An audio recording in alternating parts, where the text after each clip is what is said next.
والله يدعو إلى دار السلام ويهدي من يشاء إلى صراط مستقيم.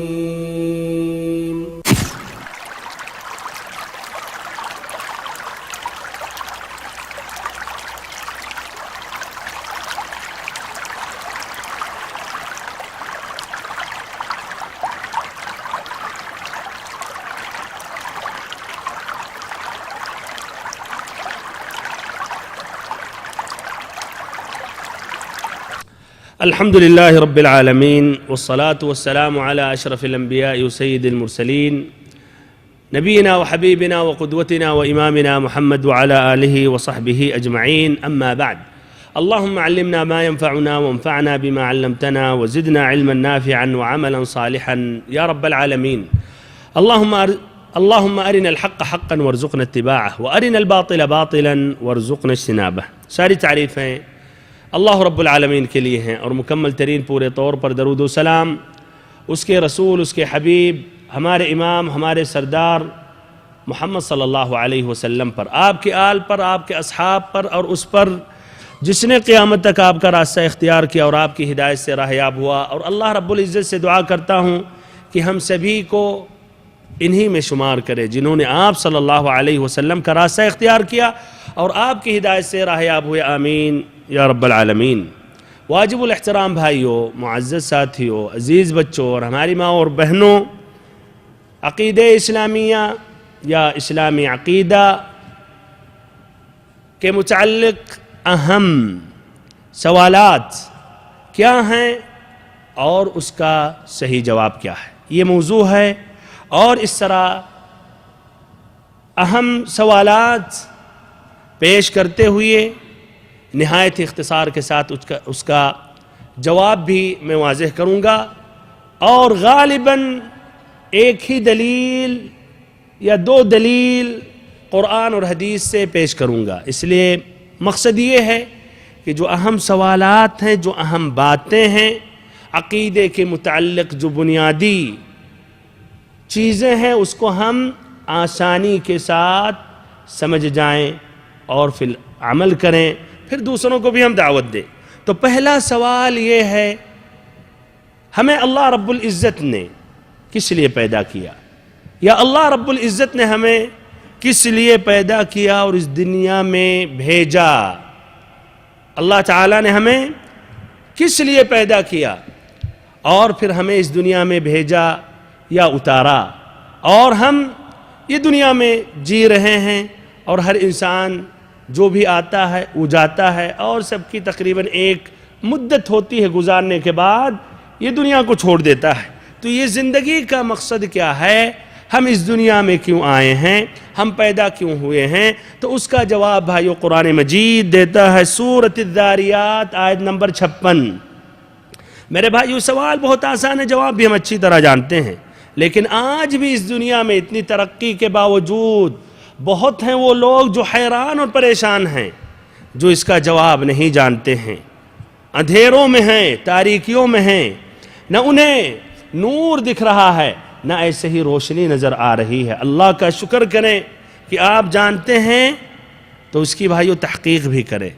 تو خالص اللہ تعالیٰ کے لیے اپنے مقصد یا جس مقصد کے لیے آئے ہو، خالص اللہ تعالیٰ کے لیے یہ مقصد کو آپ پورا کریں، یا خالص اللہ تعالیٰ کے لیے یہ عبادت جو ہے ادا کریں. تو بہرحال سورۃ الذاریات آیت نمبر 56 میں رب العزت نے اس کا جواب ذکر کیا. فرمایا رب العزت نے وَمَا خَلَقْتُ الْجِنَّ وَالْإِنسَ إِلَّا لِيَعْبُدُونَ. بہت مختصر الفاظ ہیں. وَمَا خَلَقْتُ الْجِنَّ وَالْإِنسَ، ہم نے تمام جنوں کو اور انسوں کو نہیں پیدا کیا مگر اپنی عبادت کے لیے. ہم نے تمام جنوں اور انسوں کو محض صرف اور صرف اپنی عبادت کے لیے پیدا کیا. نماز کی ہر رکعت میں بھی اسی مقصد کو ظاہر کرتے ہیں اور اللہ تعالیٰ سے اس عہد اور پیمان کو دہراتے ہیں، تأکید کرتے ہیں، کہتے ہیں ایاک نعبد، کہ اے اللہ ہم صرف تیری ہی عبادت کرتے ہیں، یعنی تیرے علاوہ کسی اور کی عبادت نہیں کرتے ہیں۔ یاد رہے بھائی اور بہنوں کہ اللہ تعالیٰ نے ہمیں اور آپ کو جو پیدا کیا اس کا مقصد صرف اتنا کہنا اپنی عبادت کے لیے، تو یہ بھی تاکید کرے کہ خالص اپنی عبادت کے لیے، کہ صرف اور صرف ہم اللہ کی عبادت کریں۔ جس طرح کی قرآن مجید اور احادیث مبارکہ میں بات واضح ہوتی ہے، وَاعْبُدُوا اللَّهَ وَلَا تُشْرِكُوا بِهِ شَيْئًا، اللہ کی عبادت کرو اور اس کے ساتھ کسی کو بھی شریک نہ ٹھہراؤ۔ ایسے ہی صحیح امام بخاری امام مسلم کی روایت، حق اللہ علی العباد ان یعبدوہ ولا یشرکوا بہ شیئا، اللہ تعالیٰ کا حق بندوں پر یہ ہے کہ اس کی عبادت کریں، صرف اتنا نہیں اور اس کے ساتھ کسی کو بھی شریک نہ ٹھہرائیں، ذرا بھی شریک نہ ٹھہرائیں۔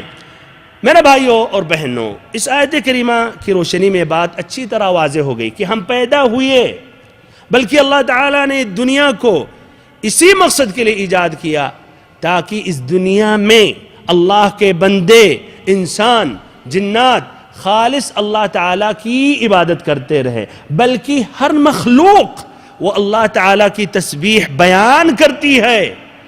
ایسے ہی فرشتے بھی صرف اور صرف اللہ تعالیٰ کی عبادت کرتے ہیں، تو یہ تمام کائنات اللہ تعالیٰ کی عبادت کرتی ہیں۔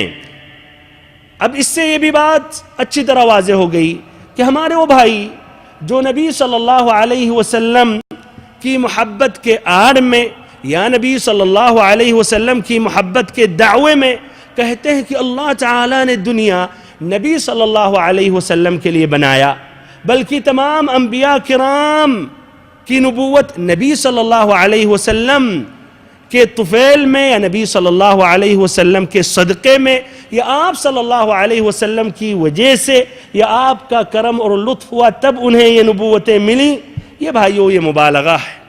اور نبی صلی اللہ علیہ وسلم کا مقام اور رتبہ اتنا بلند ہے کہ ہمیں بھائیو اس کے بعد مزید اپنے سے بڑھانے کی ضرورت نہیں، شریعت میں جھوٹ بولنے کی ضرورت نہیں، اور ایسے من گھڑت حدیثیں رائج کرنے کی ضرورت نہیں۔ اللہ تعالیٰ نے نبی صلی اللہ علیہ وسلم کا مقام بلند کر دیا، وَرَفَعْنَا لَكَ ذِكْرَكَ، اے اللہ کے نبی ہم نے آپ کا ذکر کافی بلند کر دیا۔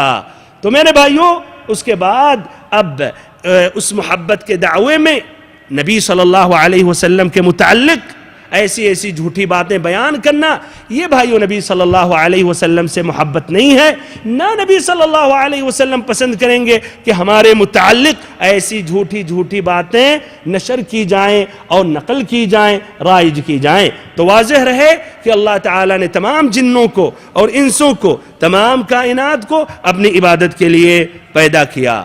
دوسرا سوال، عبادت کا مطلب کیا ہے؟ چلیے واضح ہو گئی بات، اللہ تعالیٰ نے ہمیں اپنی عبادت کے لیے پیدا کیا، تو عبادت کا مطلب کیا ہے؟ بھائیو عبادت کا مطلب، اس کی کئی تعریفیں ہیں، لیکن ان تعریفوں میں سے جو ایک جامع تعریف ہے یا ایک جو مکمل تعریف ہے جس میں وہ جزئیات و تفصیلات اور عبادات کی مختلف قسمیں داخل ہو جاتی ہیں، تو یہ ہے اسم جامع لكل ما يحبه الله تعالى ويرضاه من الاقوال والافعال الظاهرة والباطنة۔ یہ ایک جامع اسم ہے یا ایک مکمل ہے، اس چیز کو کہتے ہیں، ہر وہ بات کو کہتے ہیں جس کو اللہ تعالیٰ پسند کرتا ہے، ظاہری ہو یا باطنی، قولی ہو یا فعلی۔ تو ہر وہ چیز جو ظاہری ہو یا باطنی، قولی ہو یا فعلی، جس کو اللہ تعالیٰ پسند کرتا ہے، اللہ تعالیٰ اس چیز سے اس کو محبت کرتا ہے یا اللہ تعالیٰ کے نزدیک وہ چیز محبوب ہے، تو یہ عبادت ہے۔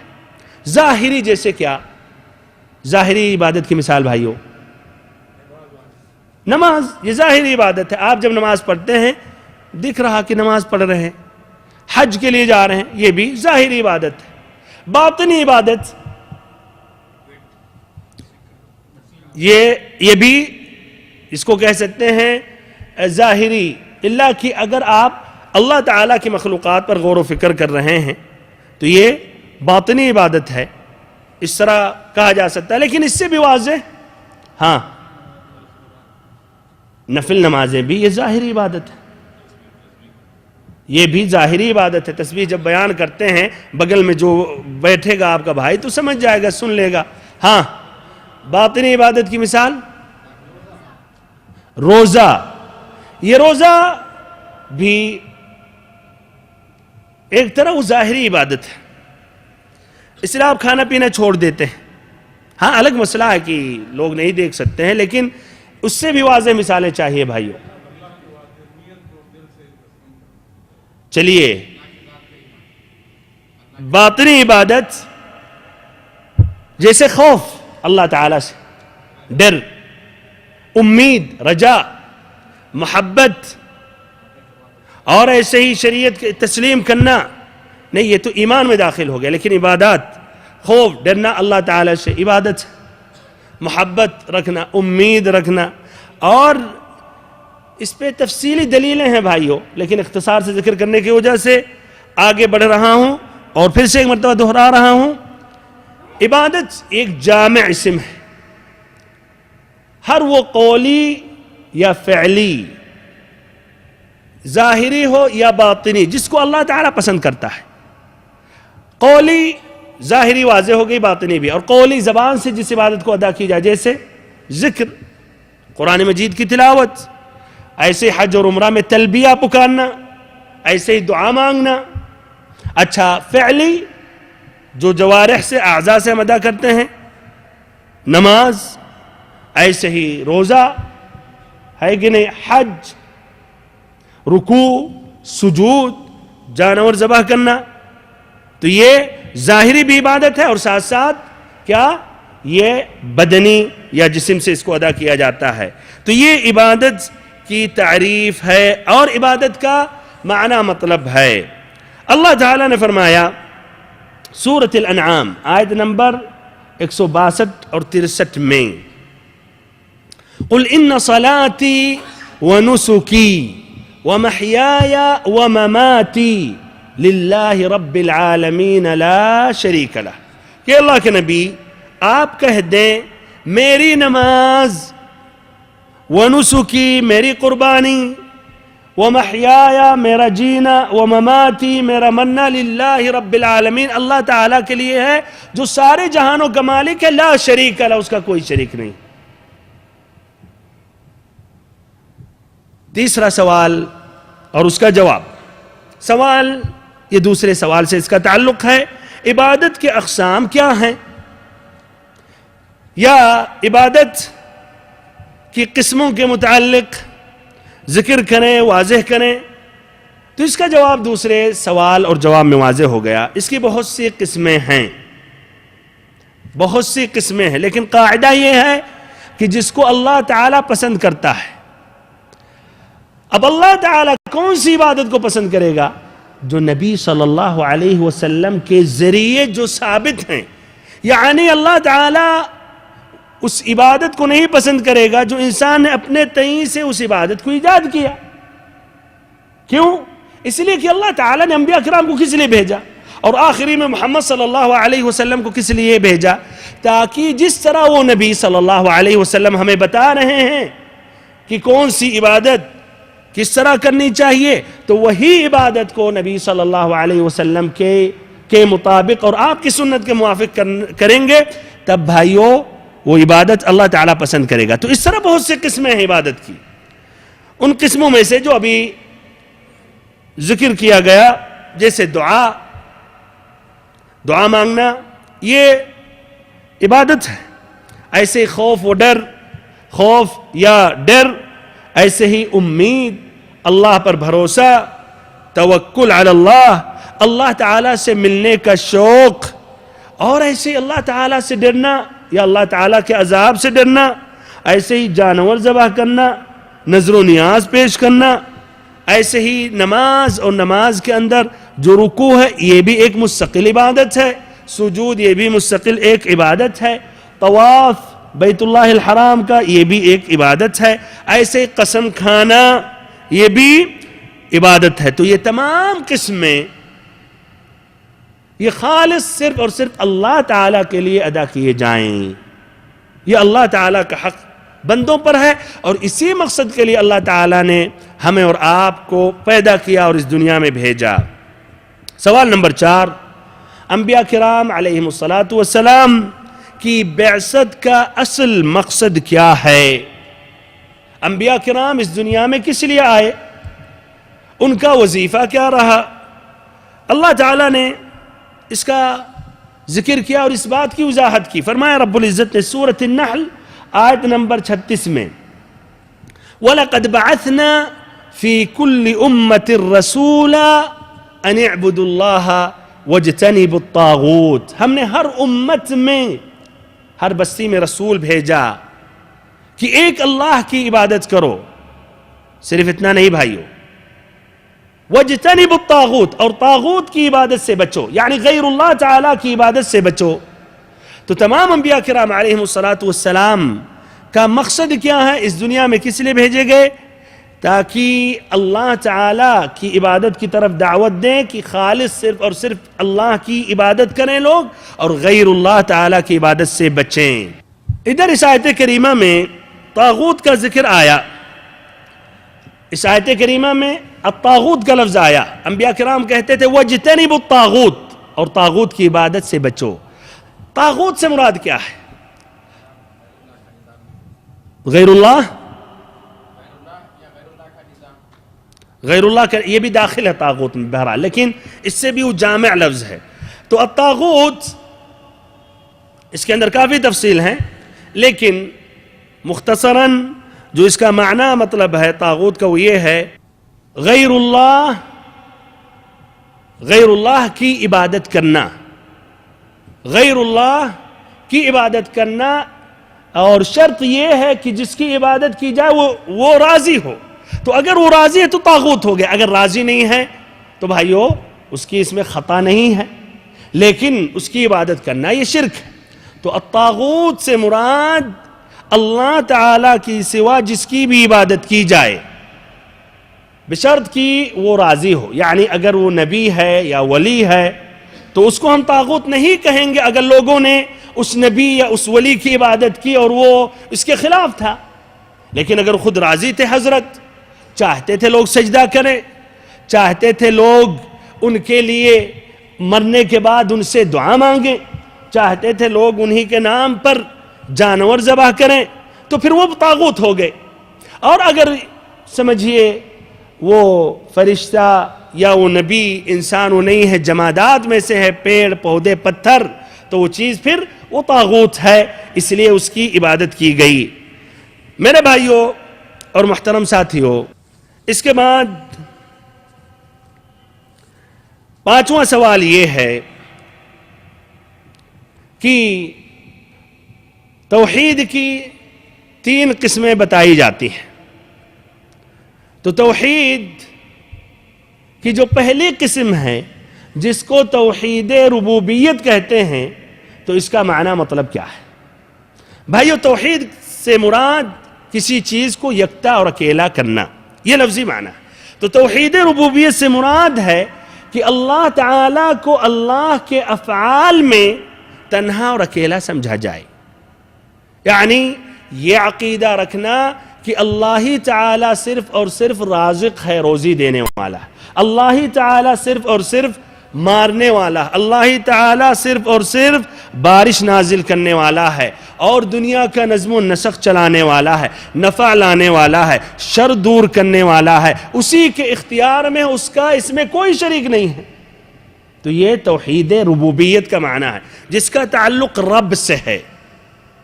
توحید ربوبیت، رب جو مالک ہے، اس دنیا کا متصرف ہے، اس دنیا کا نظم و نسق چلانے والا ہے. تو اس سے مراد کہ اس افعال میں اللہ تعالیٰ کو تنہا اور اکیلا سمجھا جائے کہ اللہ ہی تعالیٰ ہی خالق ہے، اللہ ہی تعالیٰ ہی مالک ہے، اللہ ہی تعالیٰ ہی رازق ہے، اللہ ہی تعالیٰ اس دنیا کا متصرف یا مدبر ہے. اس کی دلیل اللہ رب العزت نے فرمایا الحمدللہ رب العالمین، تمام قسم کی تعریفیں اللہ تعالیٰ کے لیے جو سارے جہانوں کا مالک ہے. تو ساری جہانوں کا جو مالک ہے وہ اللہ تعالی ہے، اس میں وہ تنہا ہے، اس کا کوئی شریک نہیں ہے۔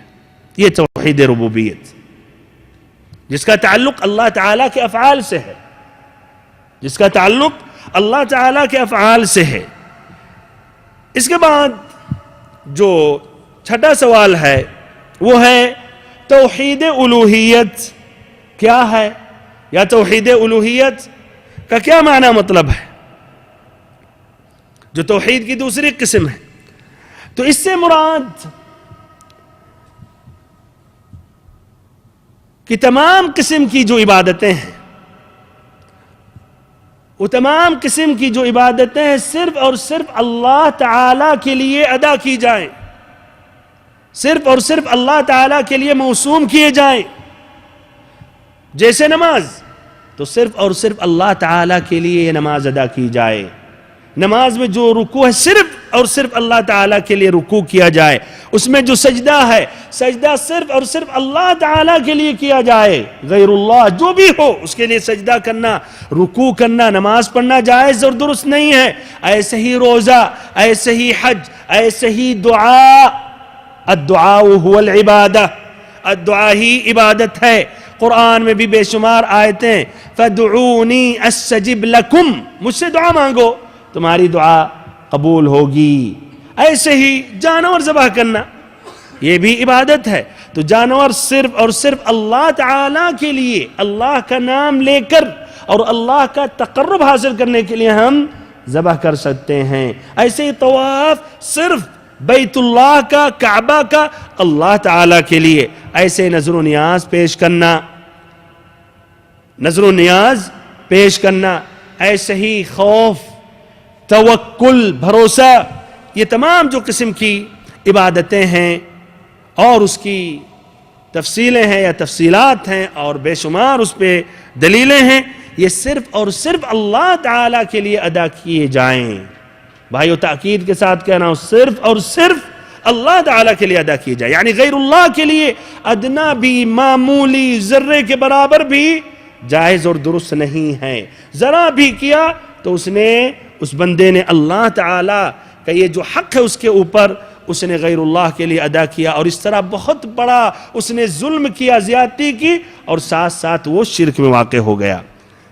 سورۃ البقرہ کی آیت نمبر 163 فرمایا رب العزت نے، وَإِلَٰهُكُمْ إِلَٰهٌ وَاحِدٌ لَا إِلَٰهَ إِلَّا هُوَ الرَّحْمَٰنُ الرَّحِيمُ، اور تمہارا معبود یا تم سبھی کا معبود ایک ہی معبود ہے، الہ واحد، ہم سبھی کا بھائیو ایک ہی معبود ہے، معبود برحق صرف اللہ ہی تعالی ہے، لا الہ الا ہو، اس کے علاوہ کوئی بھی عبادت کے لائق نہیں ہے، لا الہ الا ہو، اس کے علاوہ کوئی بھی معبود برحق نہیں ہے، هو الرحمن الرحیم، وہ نہایت ہی مہربان اور نہایت ہی مشفق ہے اور رحیم ہے۔ نبی پاک صلی اللہ علیہ وسلم بھی صحابہ کرام کو جب دعوت و تبلیغ کے لیے بھیجتے تھے تو آپ کہتے تھے، اور صحیح امام بخاری اور مسلم کی روایت ہے جسا معاذ رضی اللہ عنہ سے، فَلْتَكُنْ أَوَّلَ مَا تَدْعُوهُمْ شَهَادَةَ أَن لَا إِلَهَ إِلَّا اللَّهِ فَلْتَكُنْ أَوَّلَ مَا تَدْعُوهُمْ شَهَادَةَ أَن لَا إِلَهَ إِلَّا اللَّهِ، کہ تمہاری ابتدائی دعوت، پہلی دعوت، شروعات کس طرح ہونی چاہیے؟ اس طرح ہونی چاہیے کہ لوگوں کو آپ دعوت دیں کہ اقرار کریں، گواہی دیں، اللہ الہ الا اللہ، کوئی بھی عبادت کے لائق نہیں ہے سوائے اللہ کے، کوئی بھی معبود برحق نہیں ہے سوائے اللہ کے۔ بخاری شریف میں یہ الفاظ موجود ہیں کہ آپ نے کہا الا ان یوحدوا اللہ، آپ ان کو دعوت دیں یہاں تک کہ اللہ تعالیٰ کی توحید کا اقرار کریں، یوحد اللہ، اور توحید کے تینوں جو قسمیں ہیں یہ بھی صحیح ہیں۔ اس کے بعد ساتواں سوال یہ ہے، توحید کی جو تیسری قسم ہے یعنی توحید اسماء و صفات، اس کا کیا معنی مطلب ہے؟ تو توحید اسماء و صفات کا معنی مطلب یہ ہے کہ اللہ رب العزت نے جو اپنی کتاب میں، قرآن مجید میں اپنے متعلق، اپنے ناموں کے متعلق اور اپنے صفات کے متعلق جو ذکر کیا یا نبی اکرم صلی اللہ علیہ وسلم نے احادیث مبارکہ میں بیان کیا، اللہ تعالیٰ کو کچھ ناموں سے موسوم کیا یا اللہ تعالیٰ کے متعلق آپ نے وہ صفات بیان کیے، تو اس پر ایمان لانا، ان اسماء اور صفات پر ایمان لانا جس طرح کی اس کا معنی مطلب ہے، لیکن بغیر تعویل کیے ہوئے، یعنی اس کا دوسرا معنی نہ ذکر کیا جائے، نہ ایسے ہی بھائیو اس کی تشبیہ بیان کرتے ہوئے، یعنی وَهُوَ السَّمِيعُ الْبَصِيرُ، اللہ تعالیٰ سنتا اور دیکھتا ہے، تو اس کی تشبیہ نہ بیان کی جائے کہ اللہ تعالیٰ انسانوں کی طرح سنتا ہے، ہماری طرح سنتا ہے، فلاں شخص کی طرح یا فلاں چیز کی طرح سنتا ہے، فلاں چیز کی طرح دیکھتا ہے، نہیں، تشبیہ نہیں، اس لیے کہ بھائیو اللہ تعالیٰ کو کسی نے نہیں دیکھا تاکہ وہ آ کر بیان کرے، تو جتنا آیا اتنے پر ایمان لانا۔ ایسے ہی بھائیو اس کا تعطیل بے معنی نہیں کرنا چاہیے کہ السمیع کا معنی سننا ہے لیکن اس کا کچھ اور معنی ہے، سمیع، کچھ لوگوں نے کہا ہاں ہم کہتے ہیں السمیع، ید اللہ، اللہ کا ہاتھ، چلیے ہم کہتے ہیں اللہ کا ہاتھ، لیکن اس کا وہی معنی نہیں ہے کہ اللہ کے ہاتھ ہے۔ سمیع اس کا تھوڑی معنی کی سنتا ہے۔ اللہ تعالیٰ نے ذکر کیا کہ اللہ کی آنکھ ہے، تو ہاں ہمیں کہنا چاہیے اللہ کی آنکھ ہے، لیکن اس کا تھوڑی معنی کی آنکھ ہے، یہ کون سی بات؟ اللہ تعالیٰ نے قرآن مجید کو عربی زبان میں نازل کیا۔ ایک معمولی بھی عربی جاننے والا سمیع کا معنی سمجھتا ہے کہ سننا، بصیر کا معنی دیکھنا، ید اللہ، اللہ کا ہاتھ، تو اس پر ایمان لانا چاہیے معنی کے ساتھ، یہ نہ کہ اس کو معطل کیا جائے، کہا جائے سمیع لیکن اس کا معنی نہیں ہے کہ سمع، بصیر لیکن اس کا معنی تھوڑی بصر کی دیکھتا ہے۔ ایسے بھائی اس کی تکیف کہ ایسے اللہ تعالیٰ اس طرح اور اس طرح سنتا ہے، اس کی کیفیت بیان کرنا نہیں۔ خلاصہ کلام ایمان لانا چاہیے جس طرح اللہ تعالیٰ نے ذکر کیا قرآن میں یا نبی صلی اللہ علیہ وسلم نے، لیکن اس لیے اللہ تعالیٰ کو کسی نے نہیں دیکھا تو بھائیو کیا اس کا مثال بیان کرنا، مشابہت بیان کرنا، یہ صحیح اور درست نہیں ہے۔ ساتھ ساتھ یہ بھی جاننا چاہیے کہ اللہ تعالیٰ کی طرح کوئی بھی چیز نہیں ہے، لیس کمثلہ شیء وہو السمیع البصیر، سورۃ الشورى آیت نمبر 11۔ اللہ تعالیٰ کی طرح کوئی بھی چیز نہیں ہے، اللہ تعالیٰ کے مشابہ، اللہ تعالیٰ کی طرح کوئی بھی چیز نہیں ہے۔ پھر کہا وَهُوَ السَّمِيعُ الْبَصِيرُ، وہ سنتا اور دیکھتا ہے۔ اس کے بعد 8واں سوال یہ ہے، اللہ تعالیٰ کے نزدیک سب سے بڑا گناہ کیا ہے؟ تو جواب، سب سے بڑا گناہ اللہ تعالیٰ کے نزدیک شرک ہے۔ اللہ تعالیٰ کے نزدیک سب سے بڑا گناہ شرک ہے۔ جس طرح کی لقمان علیہ السلام نے جب وصیت کی، نصیحتیں انہوں نے دی اپنے بیٹے کو، تو پہلی نصیحت یا بنی لا تشرک باللہ ان الشرک لظلم عظیم، سورۃ لقمان آیت نمبر 13، کہ ہمارے پیارے بیٹے اللہ تعالیٰ کے ساتھ کسی کو شریک نہیں کرنا، بے شک شرک سب سے بڑا ظلم ہے۔ ایسے صحیح امام بخاری اور امام مسلم کی روایت ہے، آپ صلی اللہ علیہ وسلم سے پوچھا گیا ای الذنب اعظم، کہ کون سا گناہ سب سے بڑا گناہ ہے یا سنگین گناہ ہے، سب سے زیادہ سنگین ہے؟ تو آپ صلی اللہ علیہ وسلم نے فرمایا ان تجعل للہ ندا وہو خلقک، کہ اللہ تعالیٰ کے ساتھ کسی کو شریک ٹھہراؤ، اللہ کی طرح کسی کو مانو، اللہ تعالیٰ کے برابر سمجھو، اور جس نے غیر اللہ کی عبادت کی، ادنا عبادت ادا کی، تو اس نے اللہ کے برابر اس کو ٹھہرا دیا، اور یہ حق جو صرف اللہ کے لیے دوسرے کے لیے ادا کیا۔ تو آپ صلی اللہ علیہ وسلم نے فرمایا کہ اللہ تعالیٰ کے ساتھ کسی کو شریک ٹھہراؤ، اللہ کے برابر کسی کو بناؤ، جبکہ وہ رب العزت نے تمہیں پیدا کیا۔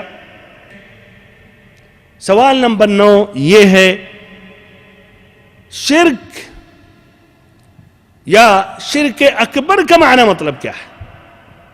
شرک اکبر کا کیا معنی مطلب ہے؟ تو اس کا جواب یہ ہے کہ اللہ تعالی کے افعال میں یا عبادات میں غیر اللہ کو شریک کرنا، یا کہیے دوسرے اسلوب میں، دوسرے الفاظ میں، توحید ربوبیت یا توحید الوہیت میں غیر اللہ کو شریک ٹھہرانا۔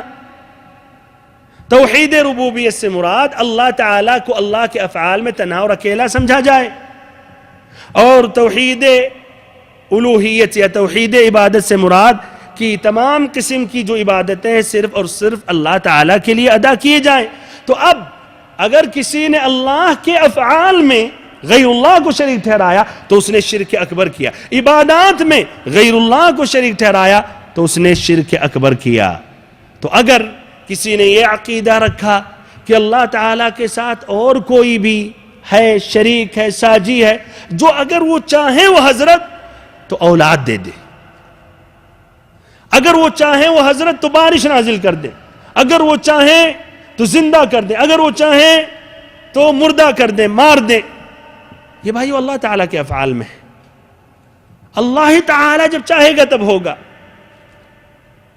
اور غالباً لوگ اللہ تعالیٰ کے افعال میں یعنی توحید ربوبیت میں غیر اللہ کو نہیں شریک ٹھہراتے۔ یہاں تک کہ مکہ کے مشرکین بھی بھائیو اقرار کرتے تھے کہ اللہ تعالیٰ اپنے افعال میں تنہا اور اکیلا ہے۔ بے شمار آیتیں، وَلَئِن سَأَلْتَهُم مَّنْ خَلَقَ السَّمَاوَاتِ وَالْأَرْضِ لَيَقُولُنَّ اللَّهُ، اگر ان سے پوچھا جائے کس نے آسمان اور زمین پیدا کیا تو کہتے تھے اللہ۔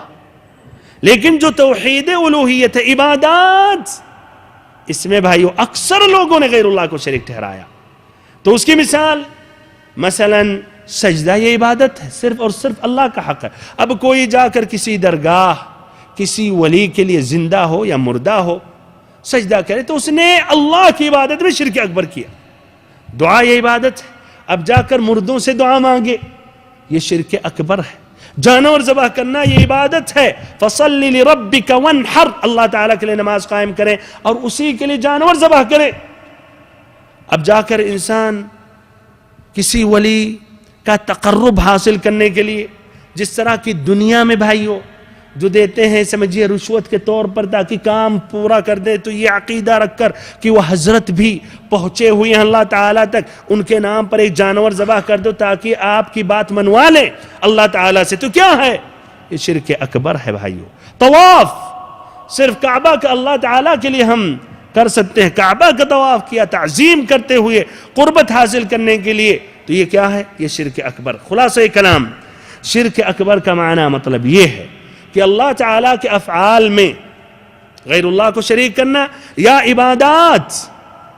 عبادات میں سے کوئی بھی عبادت ادنا بھی حصہ معمولی ہی سے کیوں نہ ہو غیر اللہ کے لیے ادا کرنا، یہ شرک اکبر ہے۔ اور اس پر بے شمار دلیلیں ہیں۔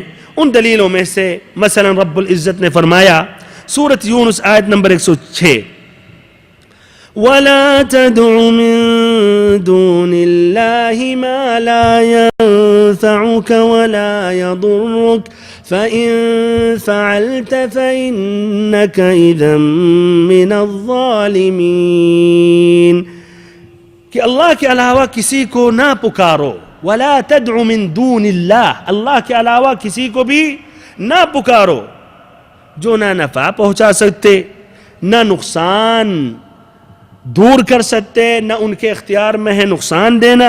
فَإِن فَعَلْتَ، اگر آپ نے ایسا کیا، فَإِنَّكَ إِذًا مِّنَ الظَّالِمِينَ، تو بے شک آپ کا شمار ظالموں میں سے ہوگا۔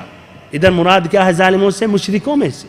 اِنَّ الشِّرْكَ لَظُلْمٌ عَظِيمٌ، جس طرح کی اس آیت سے اس لفظ کی تشریح ہو رہی، اِنَّ الشِّرْكَ لَظُلْمٌ عَظِيمٌ، شرک سب سے بڑا ظلم ہے۔ اور ادھر کیا ہے؟ فَإِنَّكَ إِذًا مِّنَ الظَّالِمِينَ، تو آپ کا شمار ظالموں میں سے ہوگا، یعنی مشرکوں میں سے۔ کیوں شرک کو ظلم کہا گیا؟ اس لیے بھائیوں سب سے بڑا ظلم یہ ہے کہ اللہ تعالیٰ نے ہمیں اور آپ کو پیدا کیا اور پھر ہم غیر اللہ کی عبادت کریں، یہ سب سے بڑا ظلم ہے۔ تو ظلم کی متعدد قسمیں ہیں، پہلی قسم سب سے بھیانک قسم، سب سے سنگین جو ظلم ہے وہ اللہ تعالیٰ کے ساتھ کسی کو شریک ٹھہرانا، اللہ کے افعال میں یا عبادات میں۔ ایسے ہی آپ صلی اللہ علیہ وسلم نے ذکر کیا کہ سب سے بڑا گناہ ہے شرک کرنا. پھر ایسے وہ حدیث ابو بکرہ میں آتا رضی اللہ عنہ جو صحیح امام بخاری کی روایت ہے. پھر والدین کی نافرمانی کرنا. پھر ایسے جھوٹی بات یا جھوٹی گواہی دینا. میرے بھائی اور بہنوں، سوال نمبر 10، شرک اکبر کے نقصانات کیا ہیں؟ جواب، اس کے بہت ہی نقصانات ہیں، لیکن سب سے بڑا نقصان یہ ہے کہ اگر اسی حالت میں بندے کی موت واقع ہو گئی اور مرنے سے پہلے اس نے توبہ نہیں کیا تو ہمیشہ ہمیش کے لیے جہنم میں رہے گا.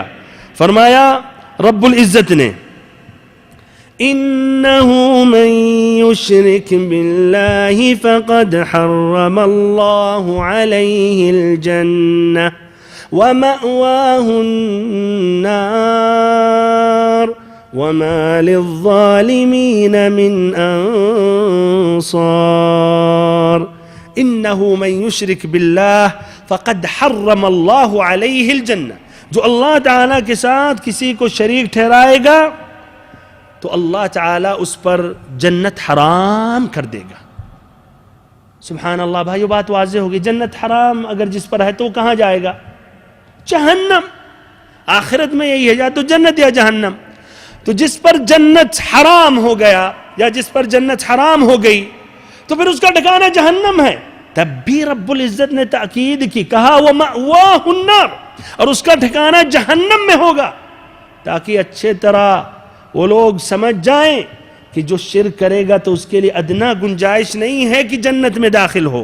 پھر بھائیو، یہ بھی بات واضح ہونے کے باوجود اللہ تعالیٰ نے مزید تاکید دلائی. اس لیے کچھ لوگ ابھی بھی بھروسہ رکھے ہوئے ہیں کہ ہم فلاں نبی کو، فلاں ولی کو مانتے ہیں اور ان سے ہم نے بیعت کی ہے، وہ ہمارے پیر ہیں، قیامت کے دن نفع پہنچائیں گے، بہت بڑے اللہ کے ولی تھے، آپ پہنچے ہوئے ولی ہیں، اللہ تعالیٰ کو منوا لے جائیں گے.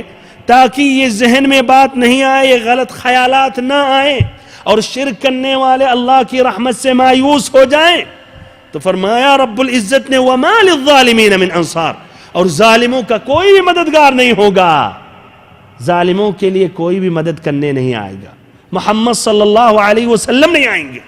آپ صلی اللہ علیہ وسلم یقیناً اپنی امت پر مشفق ہیں، مہرباں ہیں، لیکن مشرکوں کے لیے ہرگز آپ نہیں آئیں گے کہ سفارش کرے کہ اے اللہ، اے رب العزت، جو بھی ہیں یہ ہمارے امتی تھے، یہ درود و سلام پڑھتے تھے صبح شام اور یہ ہم سے محبت کرتے تھے. نہیں، وَمَا لِلظَّالِمِينَ مِنْ أَنصَارٍ. کیوں نہیں آئیں گے؟ اس لیے اللہ تعالیٰ نے منع کیا. ظالموں کے لیے کوئی بھی مددگار نہیں ہوگا. اور اگر نبی محمد صلی اللہ علیہ وسلم کسی مشرک کو جہنم سے بچا لے جاتے تو لا شک اپنے چچا ابو طالب کو بچا لے جاتے. لیکن اللہ تعالیٰ نے نبی صلی اللہ علیہ وسلم کو اپنے چچا کے بھی حق میں دعا کرنے سے منع کیا اور کہا کہ ما كان للنبي والذين آمنوا أن يستغفروا للمشركين ولو كانوا أولي قربى من بعد ما تبين لهم أنهم أصحاب الجحيم. نہ نبی صلی اللہ علیہ وسلم کے لیے جائز ہے، نہ ایسے تمام مومنوں کے لیے کہ کسی بھی مشرک کے لیے دعا کریں، چاہے ان کے قریبی رشتہ دار کیوں نہ ہوں. یہ بات واضح ہو جانے کے بعد کہ جہنمی ہیں. من بعد ما تبين لهم ما كان للنبي والذين آمنوا أن يستغفروا للمشركين ولو كانوا أولي قربى من بعد ما تبين لهم أنهم أصحاب الجحيم. اور یہ بھی واضح کر دیا کہ وہ جہنمی ہیں. شرک کی حالت پر موت واقع ہو گئی تو بھائیو جہنمی ہیں اور ہمیشہ ہمیش کے لیے وہ جہنم میں رہیں گے. اللہ تعالی ہم سبھی کو جہنم سے بچائے اور اس سے پہلے شرک سے بچائے اور ہمیں سچا اور پکا موحد بنائے، سچا اور پکا مسلمان بنائے. جب تک زندہ رکھے اسلام کی حالت پر، جب موت آئے ایمان کی حالت پر، اور ہم سبھی کو زندگی کے آخری لمحات میں لا الہ الا اللہ پڑھنے کی توفیق دے. وصلی اللہم وسلم وبارک ونعم علی عبدک ورسولک محمد.